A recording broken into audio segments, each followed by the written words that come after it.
Yo, Bootleg Kev podcast. We have got the very, very legendary, very, very talented. Oh, jeez. Snow the product is here, ladies and gentlemen. Thank you. Thank you so much. Welcome to the podcast. You've been killing shit during the quarantine. I was talking to you. I was like, man, your podcast is going crazy. You're independent now. Not as much as yours. No, I'm trying to learn from you. And yes, you've seen me. It's been a long journey between us, huh? Yeah. I think the first time we ever met was at South by Southwest, and you had a bit of a grudge against me because the interview never came out. Forever. Yeah, the interview never came out. I don't know what happened. Fucking Bootleg Kev. I was drunk at South by interviewing people. I think it was 2013. Yeah. And yeah, I know that. I was just salty because that happened to me with a few different people. It's Sway even. I told you. And yeah. And I was just like, yo, I feel like everybody just doesn't want a Mexican girl to fucking say her shit. But no, I understand. Listen, as someone who's married to a Mexican woman and who has had a child with another Mexican woman. Okay. I love Mexican women. You just don't want to hear us talk. No, I do. Just joking. All I do is hear you. Welcome to my life. I'm just kidding. Nah, but obviously, you've had a long journey, and now that you're independent, you got no management. Mm-hmm.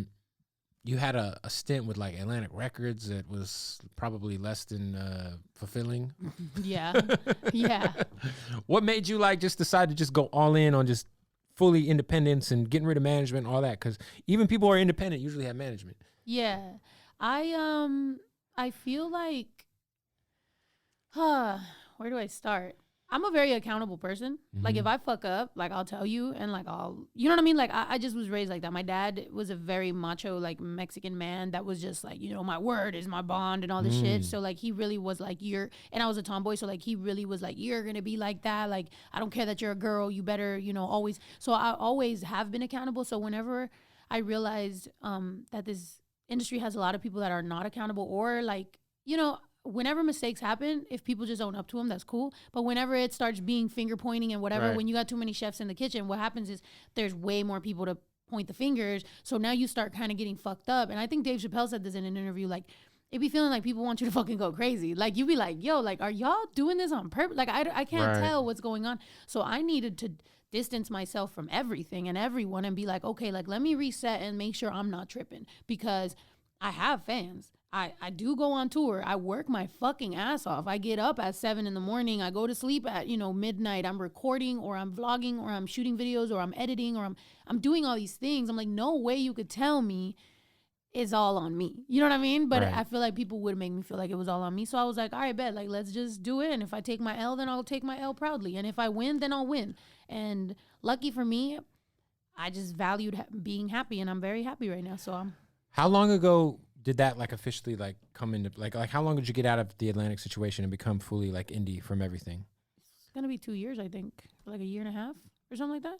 I think I'm very bad with time. But so, what have you noticed? Did you notice that it wasn't you weren't crazy? Essentially, yeah. And then it took a while to fire to get. Separate ways with my management. I had done it before with another manager that it just kind of wasn't working. I just felt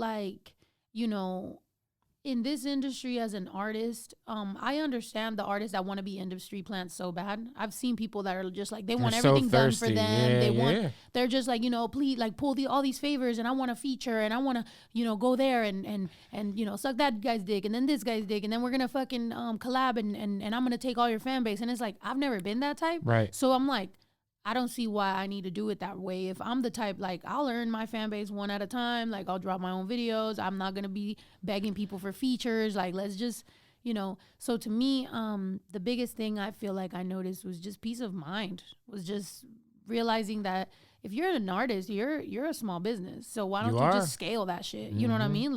Rather than having 1,000 fans, have 2,000 and now 3,000 and now 4,000. And the same way that if you owned a fucking tire shop or a donut shop, you're gonna do art marketing, you're gonna fucking get up and work every day. It's the same fucking shit. I don't see why it should be treated any different. And when I treated it like that and I started actually seeing money, I was like, yo, if I could feed my family and I could employ my family and I could make sure that I spend time with my kid and my girl and my friends and my family, what the fuck, that is the dream, what am I really reaching for? I want to be on Rolling Stone. I don't give a fuck. Yeah, that's what I always tell people. I'm like, hey, you could fuck buying followers. You would rather have 1,000 people following you that are actually, that will give you money, that will support whatever you're doing, than having like 100,000 of just motherfuckers who are following you for the wrong reasons. Yeah. Oh yeah. And I've seen that too. Like I be seeing people stunting with their numbers, and it's like, bro, they're fake. Like we all see it. Like it's fake. Yeah, as even fuck. if they're fake, it's like, how can you have 1 million followers, but you put out an album and it sells like 4,000 copies? Like, what's the point then? What's even the point? even as simple as like you have all these followers, you have like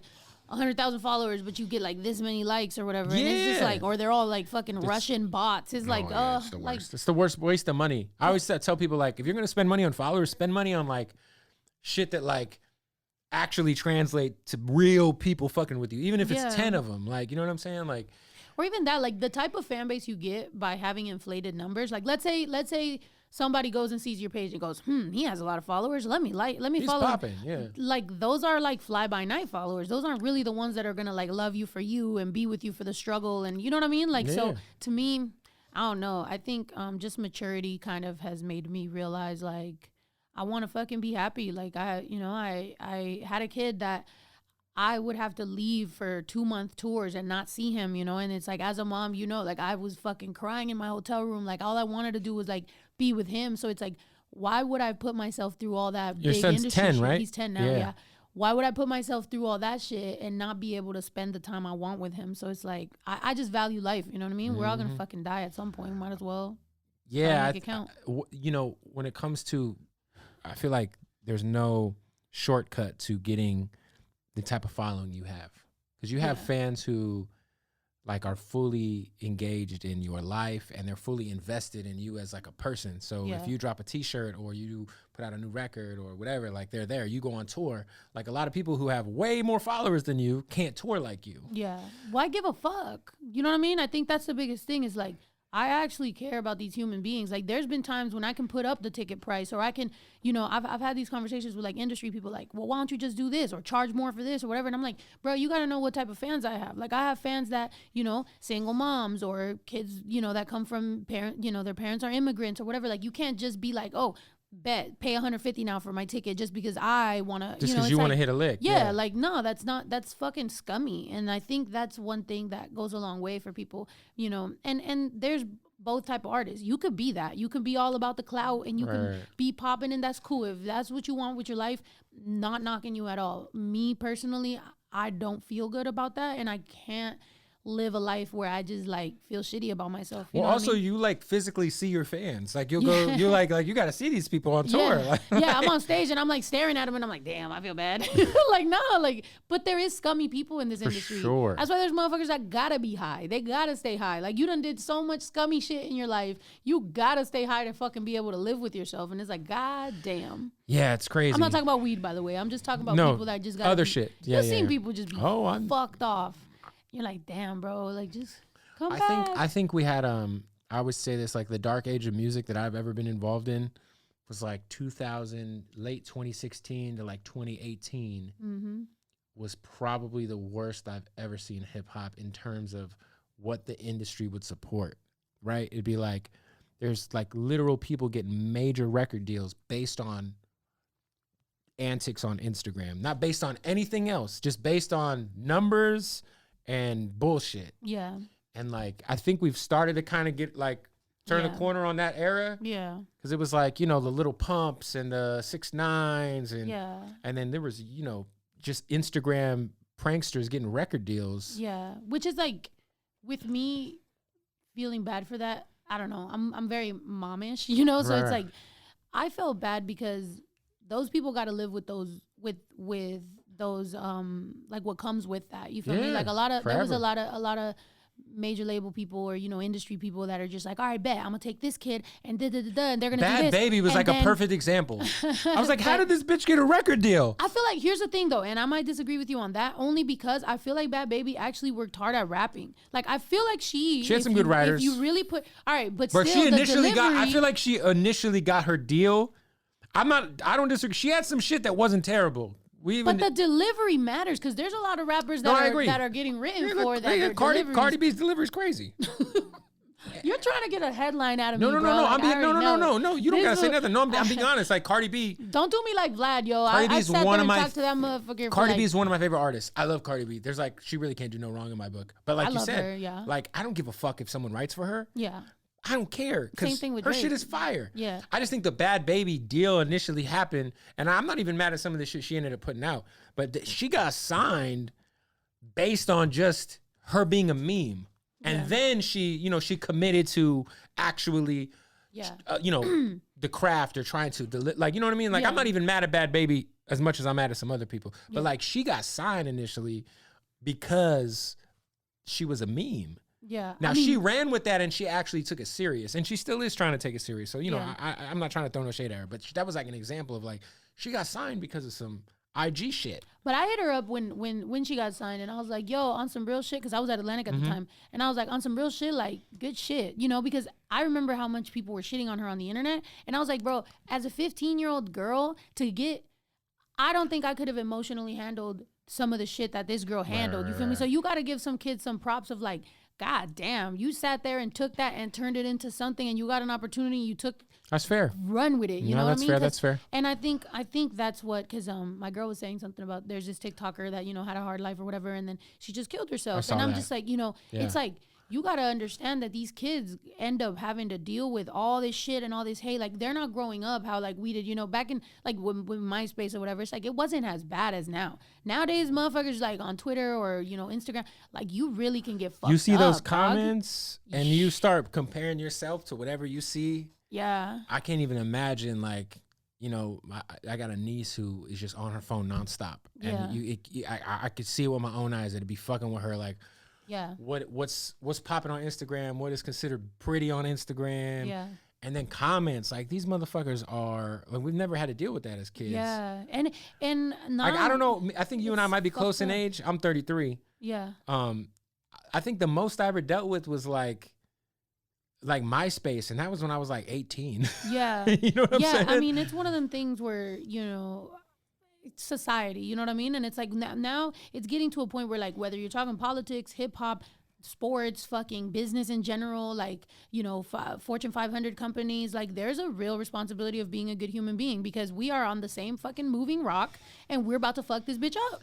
Also, and it's like, I'm not going down because your fucking idiot ass made some stupid ass decisions. Well, and also like, Tesla or what's his name? Be a good person, because Elon now Musk. There's a record of you being a piece of shit on the internet forever. I hate people. Okay, so I don't like cancel culture as like that much, but also I don't like the cancel culture people that are like, you shouldn't have repercussions for what you've said.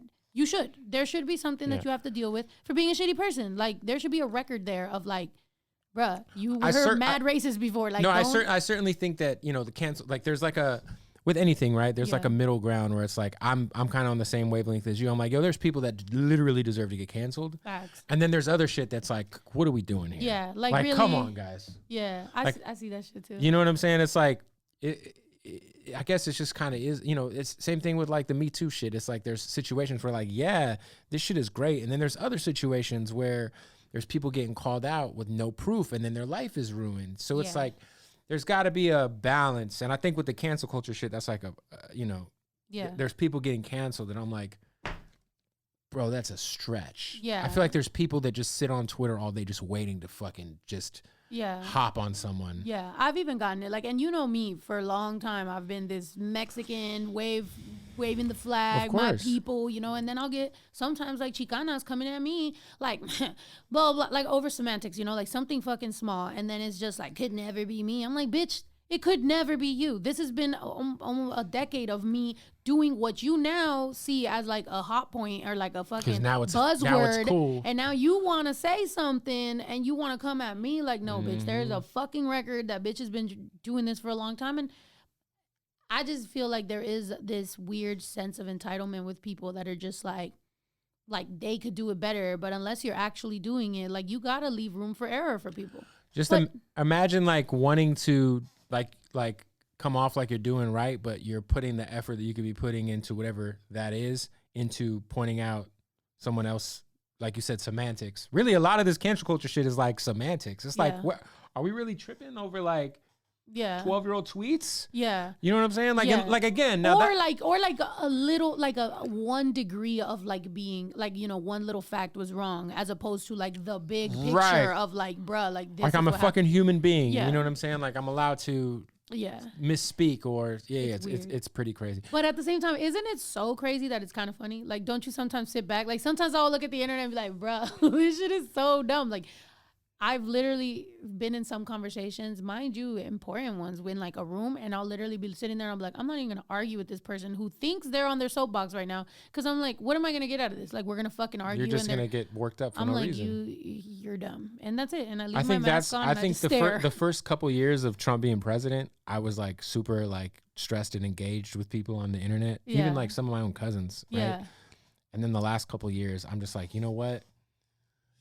Like I can't give my own personal like piece to this shit no more. Yeah. Because it's like what like the people who are over here, there's just nothing you could say to them. Yeah. To make them feel any sort of different. So what are you arguing for? Like Yeah. you know, like it fuck up your mood or Exactly. Or it's like sometimes if they look turnaroundable, because sometimes my girl will get on me too. Like she'll be like, why are you arguing or whatever? And I'm like, okay, if there's something that's being said that's like, let me correct that and maybe you get it. But if there's just some straight up like off, like fucking, well, I guess right of field. I was gonna say left of field, but I guess right of field.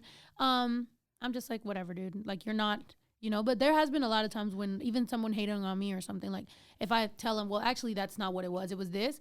There's people that will literally be like, oh wow, thank you for well, you know what's crazy is most of the time when you have haters on the internet, because I've had this on a much smaller scale than you could ever, because you're way bigger than me. But like someone will slide in my DMs not thinking I'll ever reply, talking some shit about something. Yeah. Like maybe I misspoke in an interview, whatever it is. And then if I reply, they're like, oh man, you know what? You're cool as shit, man. My bad, bro. I was tripping. Like that shit happens all the time. That'd be crazy. Yeah. No, I'm saying more like whenever people like, oh, this fucking white bitch rapping, she don't know shit. And I'm like, well, I'm not white, I'm Mexican, you know. And then they'll be like, oh, well, what's the difference? I'm like, well, you know, like a lot. A lot. I'm like, a lot, but, you know, but not if we're all human race, you know.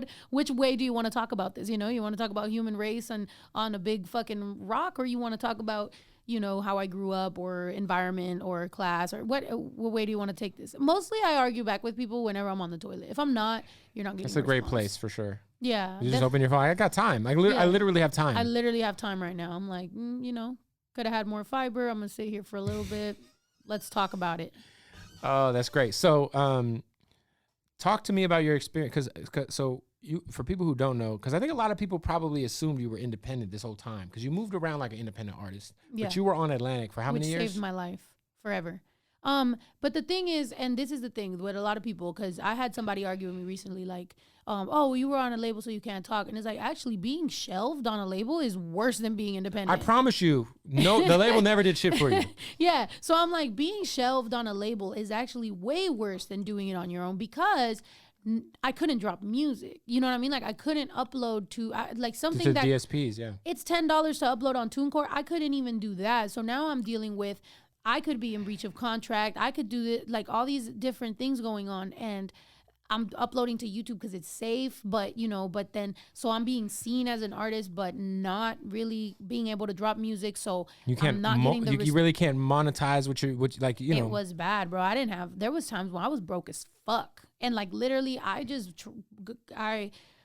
I let the world not know that, because I was just like, yo, that'll be the end of my career if I literally let people know how bad I'm fucking doing. But at the same time, I had my you know, my merch or whatever to pay bills or whatever.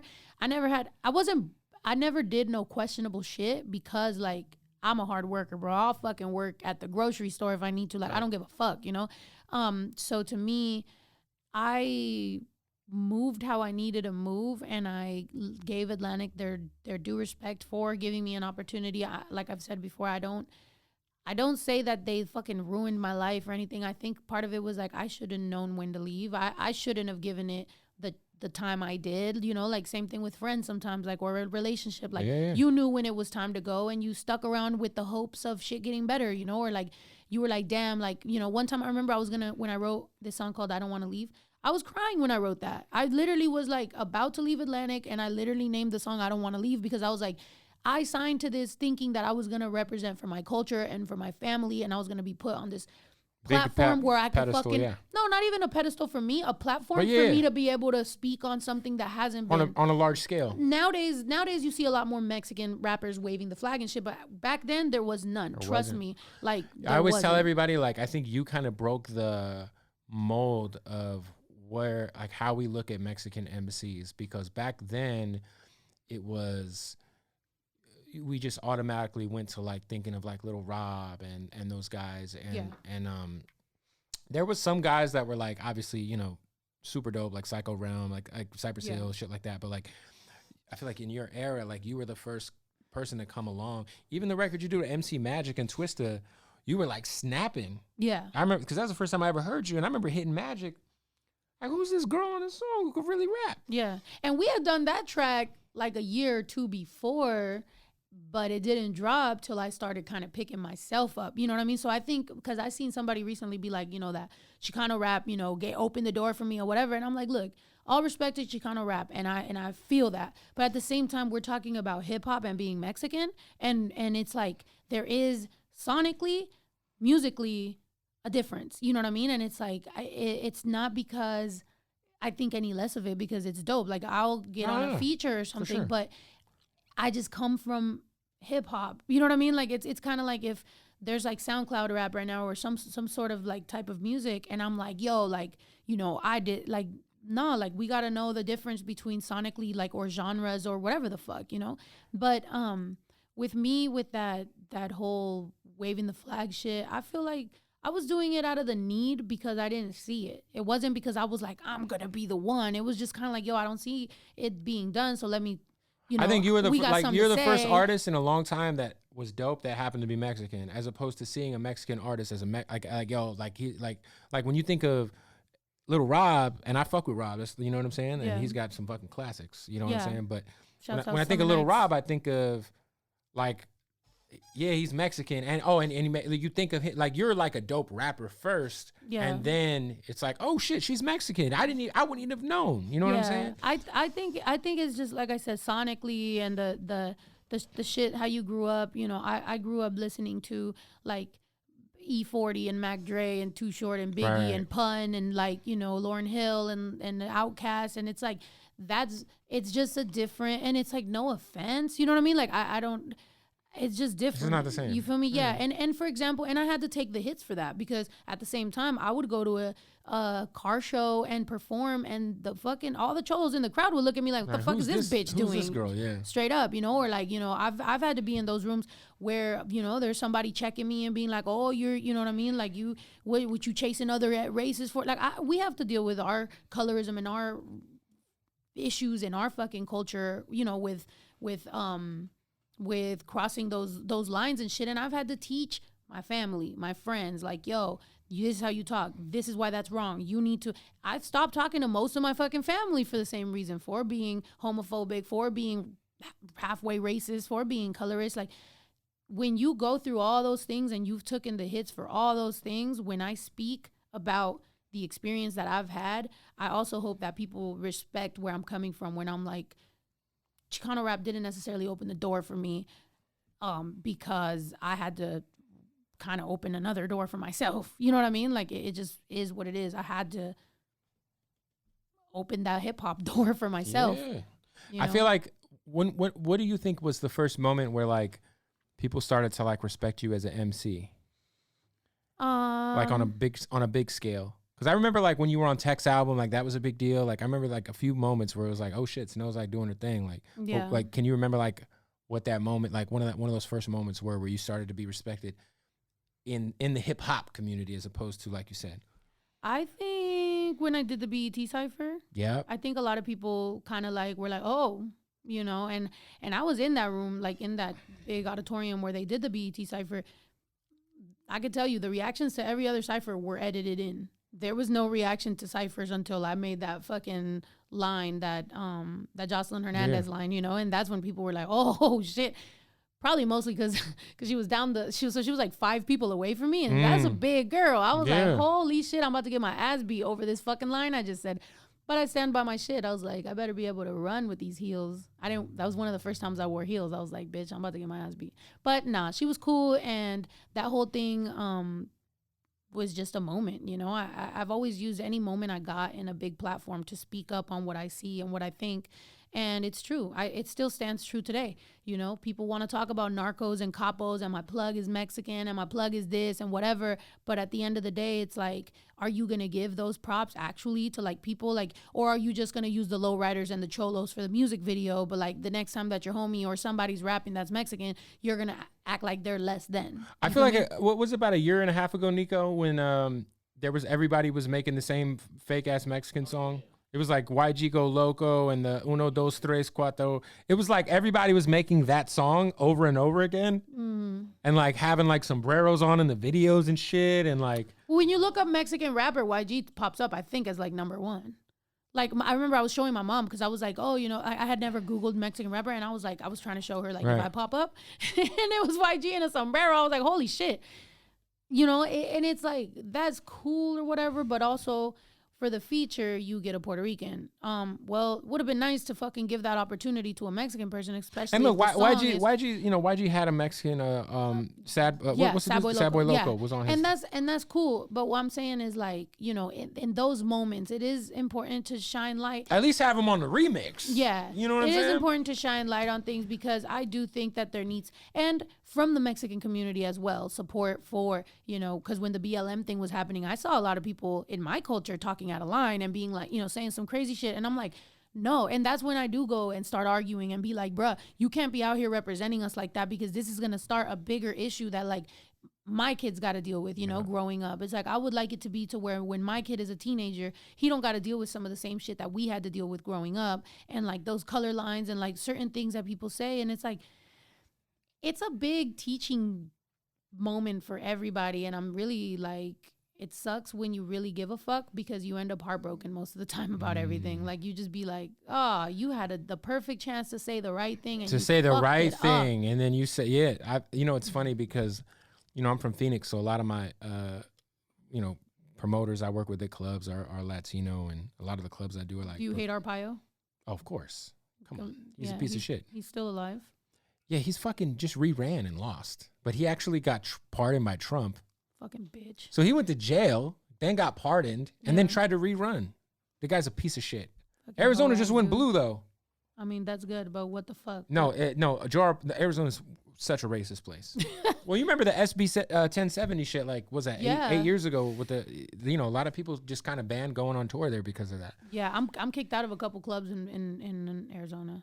Definitely. Nah, but I was popping off on, well, not clubs, they were venues, but I was popping off on stage and think, you know, there was just but there was so much like insensitivity towards that moment, you know, in June when George Floyd was murdered, in like with some of my homies who were Latin DJs, where I'm like, yo guys, like I would like literally DM dudes, like, you know, I got a homie named Luciano who's big on Instagram, and he's big on TikTok and shit. And he was like, I didn't appreciate the way he was handling his approach to that online. Yeah. Cause I'm like, bro, like your entire livelihood, and shout out to him, cause he was like, you know what, bro, you're right. This is a teachable moment, you know? Like your entire livelihood is based on like promoting clubs where black music is played. Exactly. You know what I'm saying? Yeah. So like, you know, like you gotta empathize with that. You can't just like, when it's convenient, have your feet in it, and then when you don't like what's going on, you're like, man. That's why it does matter. And I feel like I get real mad when people like, that was good. You hit him up, you see something wrong, that's your boy. That's when I DM'd him. That's exactly, and that's when you prove that somebody is your homie, because you are hitting them privately about a matter that you think will, in the long run, you know, maybe they don't understand. And the only reason I'm speaking on it publicly is because he spoke on it publicly. Exactly. Like, and it's like, and it's very important to do that. But I do feel like a lot of people stay quiet on important issues, or like, or they do it on blast, you know, like you screenshot something, go, oh my God, and you put it to your platform. It's like, you're a bitch. Like, you're a straight up hoe, you know what I mean, for doing that. Because you could really reach out to the person privately and try to like teach them about that moment, or be like, hey, maybe you just, you know, this was a slip up, but you know, I think right now that's what's most important. And yeah, we need to remember what the fuck we do, and even just on some world shit, like I said, like we're all human beings, and like you got to be a real shitty person to see somebody die and be like, but what about us? What about this? Like, what about this? Well, yeah, it's like, bro, like a human being died. Like, you don't, but that, you feel me? Like, But I don't know. I got a kid, and I be explaining things to him, and he just be looking at me like. Last night he literally was like, "So I'm Puerto Rican, Mexican, and Dominican." I'm like, "Yeah." He's like, he just sat there, and I think it was just hitting him, like, you know what I mean? And I guess that was hitting me too, because I'm like, I'm Mexican. I grew up Mexican. My kid has all these cultures, and like, I teach him the Mexican side, but I don't know if he's necessarily learning, you know, the other sides, or like if he wants your son, to. Is your son with you for the most part now? Yeah, he lives with me. Yeah.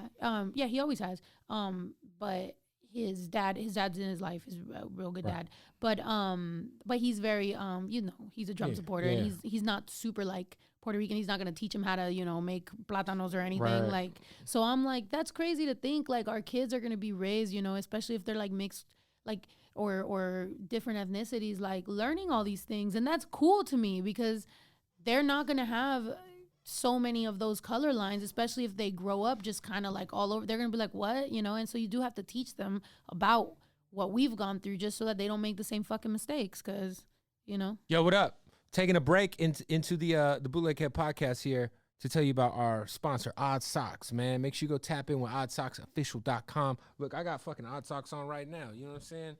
Got the Macho Man Randy Savages, you know? Look, they got the most comfortable socks I ever put on my feet. Not only that, but they got the crazy licenses. They got the WWE. How about these Scarface joints? These joints are crazy, man. So Scarface, Breaking Bad, and their Odd Socks Basics line. These joints are so comfortable. So go to oddsocksofficial.com. Use the keyword Bootleg Kev. Save 20% at checkout. Plus, they just dropped underwear on them. Plus, they just dropped them slippers. And they got the masks. oddsocksofficial.com, keyword Bootleg Kev at checkout. Save 20% off. Fuck with Odd Socks. I think the pandemic has, you know, for me, it's brought me closer to my family, but also, you know, both of my kids are in school, and they're not ever gone. It's like, I wish y'all motherfuckers would go to school for 6 hours out of the day, but they're sitting at the kitchen table every fucking day in front of their computer doing school. And it's like, shit. Yeah. You're just like, what's going on?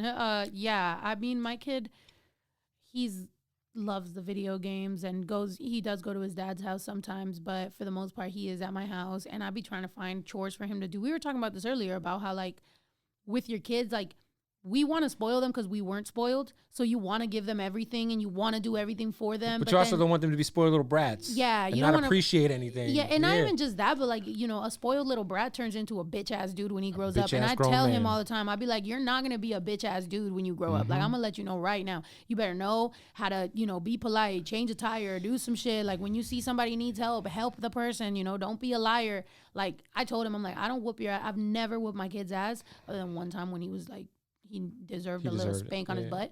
But I've never in my life whooped my kid's ass. But I was like, if I catch you lying or like just being like that type of like, you know, those people that lie and from the inside you could tell they're a bad person. I'm like, bro, we gonna square up one day when you grow up. If I ever catch you, even if I don't like your girlfriend or your wife in the future, you better treat people right, you know. And he'd be just laughing and shit. But I joke with him like that, so I think he's not gonna be a bitch ass dude. Would you and your wife ever try to have another baby? Yeah. Like bring another kid in? I want a kid, which is why I'm like, you gonna carry it, right? Because I know. Yeah, I was wondering, because you could do adoption, or you can like get the insemination and all that shit. Yeah. So there's this like advanced level where it's like technically it would be my egg, and like so I get pregnant, but then they put it into her, so then she has a baby, but it's mine, and I'm like, that'd be lit as fuck. That's some pretty gangster technology. But I gotta make mad money. That sounds very expensive. We gotta sell some CDs for that. Yo, like I know, baby. Like now you could pick the sexier baby and shit. Yeah, the shit is crazy. Yeah, it's cool. I mean, science, man. That's what I'm saying. Like, you get a bunch of human beings trying to do the right thing. We might do some dope shit, but we're over here fighting each other over some dumbass shit. We got to get it together. I was just telling the homie, you know, the biggest story I've seen on Instagram for like the last 2 weeks is the girl who used the Gorilla Glue in her hair. Oh, my God. And I was just like, I'm so glad that this is the biggest story, because politics are boring again. Yeah, exactly. Like I'll be forgetting we got a new president. I don't even know what the fuck's going. Like, you know what I mean? Like it's so refreshing to know that like I don't have to see some crazy Twitter shit from Trump anymore, or like It's like the biggest shit has been this girl fucking her hair up Yeah, with Gorilla exactly. Glue. Like, it's refreshing. Yeah, I agree. It's like, you know, when you have like that, when your relationship's kind of traumatic at the beginning and then it just gets kind of calm and you're just sitting there watching TV together and you're just like, it sounds like a personal story, huh? I'm just like, I'm just like sitting there like, damn, it's pretty calm now. Like, we're not going through all that fucking bullshit. Feels good. Might have to raise the toxic level again, make it interesting. Help me. So for people who are watching this, like, what would be some advice you would give them on how to build a following the way you do? Is it because, you know, I always tell everybody, like, yo, make sure if someone hits you on the comments or DMs you, they like engage with them. Like, you know, they're like the little things that matter to people. You know what I mean? Like, what would be some advice you would give?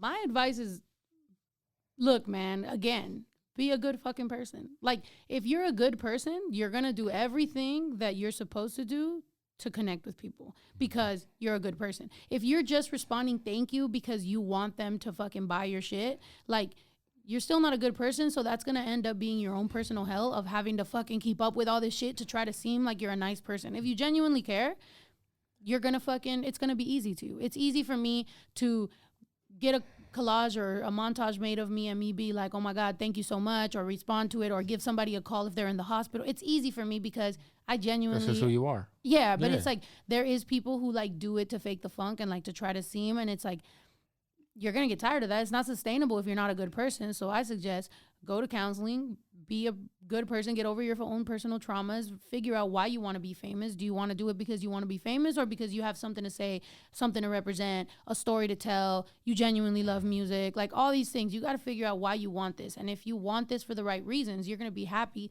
at every level of it, because the moment you make $1 off this shit, you're like, damn, you know, I can't believe I'm making money doing what I love, you know? Whereas if you're just like, I want to be famous. Like, have you ever had a fan go too far? Like because you have some crazy fans. Yeah, Give I've me had like some stalker issues, yeah. So you've had Or some like, actual stalkers? Yeah, I had. Like, what's like the worst case of that? It was pretty scary. I had camera, like, because I had cameras outside. I have a gate.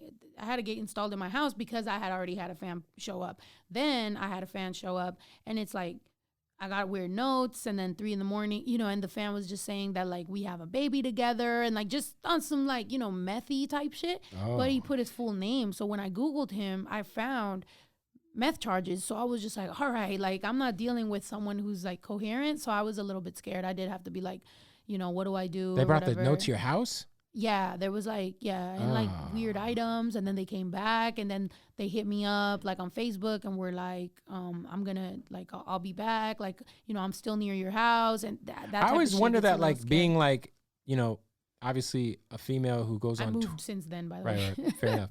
But being like someone who goes on tour as a woman, like, there's always this stigma as when you're a dude and you're on tour, there's like groupies. Like, as a female who's been on so many tours, is there like that same type of energy from the other side of like dudes who will be there, like, and obviously, you know, you're married now, but I just mean in general, like, throughout your career, has there been like just like male groupies? There's that, but then there's girls who I feel like, and I think every lesbian can agree with me about the fact that girls sometimes almost take it a little further than they should because they think they got the pass. Yeah, so I think sometimes, like, there has been things where it's like you got to remind girls, like, hey, like, you know, or even like the whole, I get that a lot, like girls being like, oh, if you and your girl want, you know, you know, and I'm just like, down. Yeah, and it's like, no thanks. Yeah, like, I'm good. Come on, you know? we're normal people, like, you know, like, but also because I don't carry myself that way. But, you know, when I was single, like, and I was even having fun out there in the world, like, I don't necessarily go after fans. Maybe it's a personal choice of me. I think it's too easy. Like, I don't really, you know, it's kind of like predatory a little bit so I'm not a fan of that. But definitely I've seen my fair share of, like, weird shit. But I crowd surf a lot and stuff, and, like, I've also never really been violated. The only time that I did was a girl, and she got punched in the head. So God bless her. There was that. I think it was in Arizona, actually. Might have been Arizona or New Mexico. It was somewhere around there, but people's lit. Who's been the wildest happening. person that you've toured with? Because you've toured with some wild dude, like Ritz. Yeah. Ritz is a maniac. Yeah. I think that, I mean, I haven't really toured with many people, like, as far as, like, co-headlining and stuff like that, or, like, I haven't opened, because with that one, it was me and Ritz and Jaron Benton. that was the only time that, and we were all three kind of like level as far as Right. we You guys doing. were all very kind of like, yeah. And that was the last time that I actually toured like that. You know what I mean? So I would say Ritz to this day. Definitely.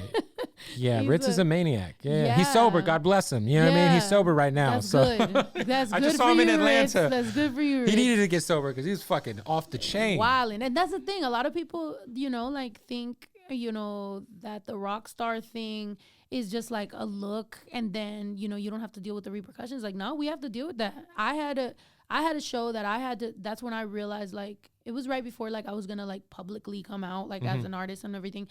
And I was just going through all these things, and I fucking got fucked up. And that made me realize, like, okay, bitch, like, come out, be happy, do whatever the fuck you got to do to never be in this position again, And that's also when I was leaving Atlantic. So it was kind of like 4 things were stacked up together, and I was like, holy shit, So I just got fucked up.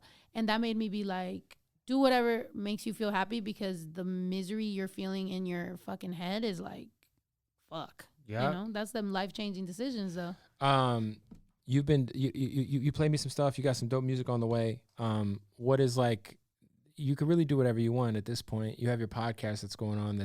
That you do on YouTube Live. Mm-hmm. It's like a stream. You do it. Do you do it twice a week or once a week? I do it twice a week, Tuesdays and Thursdays, and then I vlog and I drop like songs like once a month or whatever. Maybe I think I'm gonna start dropping songs a little more often than that. But it's like doing an album even interests you anymore, or is it just like you're more just doing the single thing?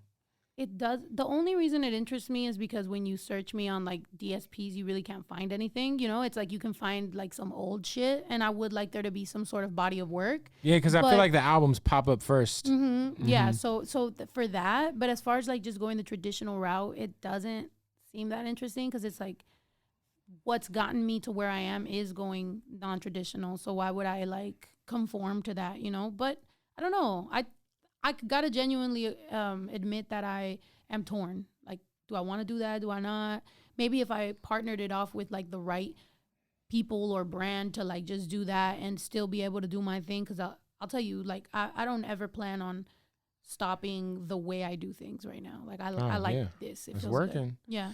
It's crazy too, because I feel like you getting like becoming independent when you do. It's like perfect timing, because like not only I feel like we're in the greatest era of female MCs ever, as far as just like, back in the day, it would be like there was only room for like 1 or 2 like dope female rappers, and it was hard. Like now there's like, I can't even name. Well, I wouldn't say ever, only because I'm a big fan of Brat, if you go back to the Brat, Missy, Foxy that. Brown, but even then, like we could name 5 or 6. Yeah. Now it's like, Emil had a couple records in there with Jay-Z, but yeah. Oh yeah, Emil was crazy. Yeah. Yeah, I agree with you. It's like now it's like almost like I've just never seen, like, even as a kid, like you said, like, yeah, the Brat was crazy, Funkdafied, and Little Kim was that bitch, and Lauryn Hill and the Fugees. But now it's just like there's just so much energy that I feel like I've never witnessed, as far as just like the totality of like the industry respecting female artists. Because it used to be like, yeah, you're dope, but you're like dope for a girl. Who are you telling? I was in that. No, I know. Like, I mean, you had to take a lot of those punches. I had to take them fucking punches, bro. Like when I was starting to rap, I literally got told by one of my peers, like, let's be honest, are you really? Because we were all selling CDs. Like I would sell CDs on the street. You feel me? Like fucking hard sales. Right. And we all finished selling CDs out on the street or whatever. And then we went and sat down and we're eating. And he's like, telling me about why, he'll be the one to pop off out of all of us, because let's be honest, no females are really ever going to pop off like that. And right. I just sat there and now, my career has gone further working than at him. Subway. Yeah. No, but I did have to remind him of like, bro, honestly, that affected me. Like that fucked with my head for years, because I was just like, do I give up on this shit? Like, there is only one spot. Like, why would a Mexican girl be the one to fucking do this? Like, it doesn't matter that you're dope. Like, people will probably not care, And I'm glad I kept going, but I'm so happy for where music is right now. I'm happy that independent artists can drop music however the fuck they want, that there is more respect for fast rappers, because even that as well, for a long time, if you rap fast, you'll never have a hit record, you know? Right. And now it's like you hear Jack Harlow or you hear anybody who's rapping a little bit faster and you're like, okay, bet, like there is that. Or now there's female rappers and now there's more Mexicans and Latinos, one of the biggest fucking genres. Like That's the biggest. all these things are a culmination, or like LGBT community is now so much more accepted. And like people are literally looking for LGBT representation. So to me, it's like, it's crazy that all these things that for years held me back and that are so authentically me are now accepted. You can only imagine how happy I am that this is the case, because this is what I wanted. You know what I mean? Other than that, I'm like, I'm good. I'm not starving. I'm living pretty good. Yeah, like it's crazy because it lined up perfectly because you could do what you want. Now you could like fully take advantage of that now without having to worry about. Not even that as much as like, for example, the Mexican thing.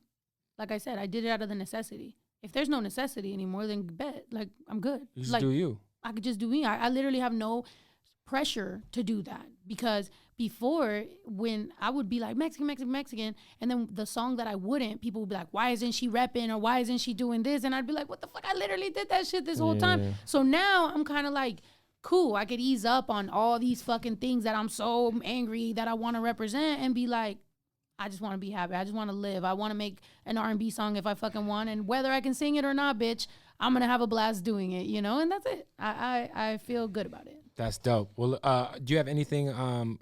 You just dropped the record called "Shut Up." Yeah. And the video's out, right? The video's out, yeah. Shut Up. And I got a bunch of different records. I showed you some of the shit. Yeah. I definitely am just having fun, being able to do whatever I want. Dropping merch. Dropping mad merch, vlogging with my girlfriend and my family, making music videos, editing. Like I'm doing what I love and having a fucking Okay, blast. so is your girlfriend or your wife? Because you got a big ass ring on your finger. There's an engagement ring. Okay. I gotta ask because that thing don't look like an engagement ring. She's not fiancé, but I guess this is That's the a ring fucking that you major put on. rock right there. Yeah, man. She makes a check off tour, so everybody does around me. So when they what they want to do with it, if she decided to give me a ring, hey man. Have you are you like getting antsy like not touring? Because I feel like you're always kind of doing shows, right? So like there hasn't been any touring for the past year. I'm not gonna lie, like if you asked me 3 years ago, like, yo, if there was ever a time when you couldn't tour at all, what would you do? I'd literally tell you I was gonna starve to death. Like I'd literally think, what's my life gonna be without that? I think I needed this to realize I'm not. Like, you good. Like you could take a fucking break. Like chill the fuck out. Also kind of like makes you kind of figure out some other shit to do. Yeah. Well, I had announced end of 2019 that 2020 I wasn't gonna tour. Like I literally had my last post of 2019, or one of my last posts, was me saying, you know, I've consistently toured for all these years. I do think I need to, you know, take a break, take a little break and relax for a second. Because it was always, my mind was always on, okay, I'm home for 5 months. I'm going back on the road. I got these many months to do all this shit, and then bam, I'm back on the road. So I was always like that. I wanted to buy a ranch. That was always my dream. I wanted to fucking fix it up and do all these things. So this was it was a godsend to me personally. I mean, obviously it's not a good situation for the world, but I just felt like at least I've been able to be home. I've been able to work on the ranch, and I'll be ready when it's time to tour. Well, you kind of notice the artists that like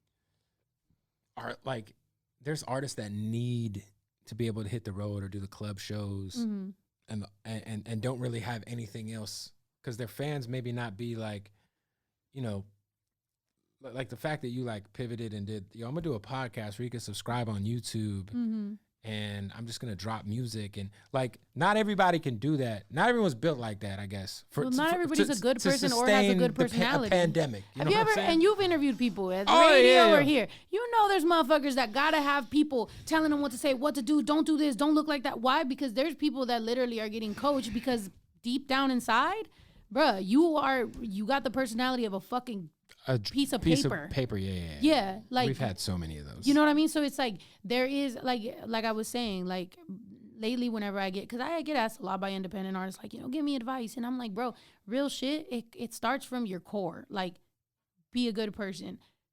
Actually love this shit. Like, do what makes you feel happy. Like, do what you enjoy, because then you'll build a fan base around the things you enjoy. If you like playing video games, then do that, because then you'll have a blast doing it. You know, if you like animals, fucking vlog about animals. Like, whatever you want to do. The shit that you love.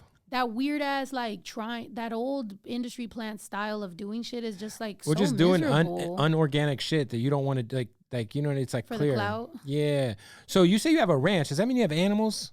Well, no, right now I just have 3 dogs. I do have a 10-horse stable, but right now we're kind of converting that because I'm using it as storage for a while. We could have horses. It's definitely equestrian estate or whatever the fuck. So if you wanted horses, you could run it up. Yeah, definitely. Just like right now we just got ATVs. like, let's but be we honest. be having a blast. For what? Like, why the fuck are you gonna do with a horse? They require a lot of attention. Yeah. And and I be seeing them. Honestly, some of my neighbors have them, and I'm like, what the fuck did you buy a fucking horse for him to be all sad and depressed right there? Like, I'm like, as a matter of fact, you should get rid of that horse because it's depressing me. Like, I'm gonna build a fucking fence like Trump or something and be like, yo, I'm tired of seeing your depressed skinny ass horse. Shout out to the depressed skinny ass horses out there. No skinny horses in LA County. Sorry. Boom. Well, look, appreciate you pulling up. Thank you, man. We had an interesting day. There'll be a Nelk Boys prank coming out in a few weeks. I'm sure that people will see. I hate y'all for that. I hate y'all, by the way. So thank you for pulling up. Go stream her music. Go check out her YouTube. What's the name of the podcast? Every day. Well, every nights. Okay. So every nights. Go do that, and then you might be on Twitch soon. You were saying with your kid, maybe playing some video games. Yeah, who man. knows? Well, we don't know what the fuck we're doing. I know I'll pop up on your studio, and we got to work on some music. We gotta figure out some unorthodox ways of getting this industry riled up, because that's my next plan. You're Is doing just a good job. fucking shit up. Boom. So the product, perfect.